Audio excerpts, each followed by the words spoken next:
Hi folks, and welcome back to Physics with Captain Rod. I'm making this video here to provide you another example of using Newton's second law. Alright, so we've got this picture we're looking at. There's a 250 Newton force to the right. There's an unknown force applied to the left, and then somebody tells us that this object covers 4 meters in 6 seconds. So why don't we start here and talk about this stuff here. And most, I think, students I know would probably right away start by taking that 4 meters and dividing by 6 seconds. And if you do that, you're going to get 0.67 rounded meter per second. And there's nothing wrong with that. The important thing to realize is you have to know what it is you just calculated. And what that is the average velocity over the 6-second time interval. If you want to calculate the acceleration, that's a change in velocity over a change in time, not the average velocity.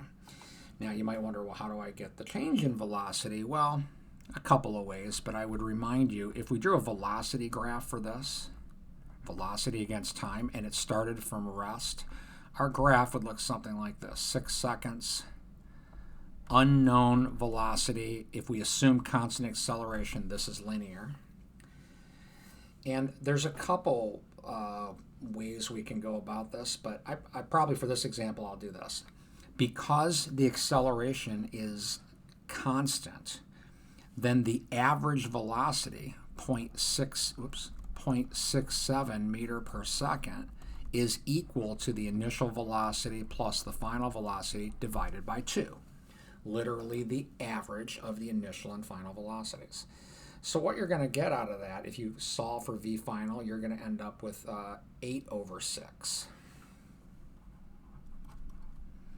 meter per second, which is 1.33 meter per second in decimal form, I believe. Give me just a second here. 1 and 2 over 6, 1 and 1 over 3. Yeah, that looks okay.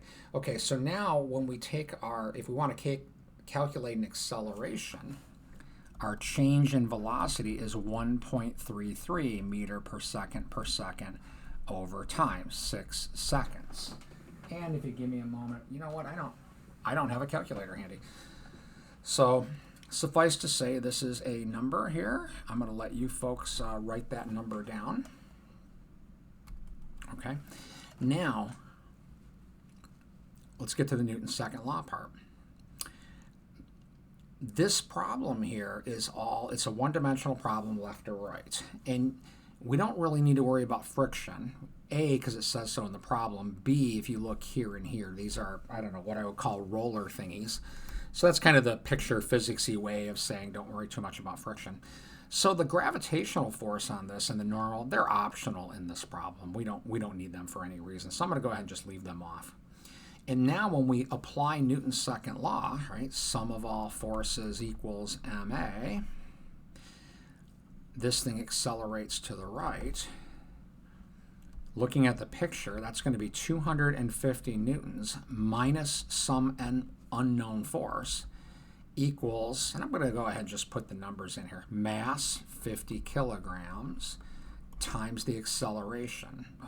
Well, I'll just put 1.33 meter per second over 6 seconds. I just noticed I've got an extra second right here. Oops. Give me a moment here. I got to fix a little unit fix here. Right here, I don't need that. That was supposed to be 1.33 meter per second divided by 6 seconds. And the rest of this is just solve for F. And you're going to get some value out of that. I don't happen to have a calculator on me, so I'm going to just leave that as an exercise for the reader. I hope that this helps demonstrate how to write Newton's second law equations. Have a great day.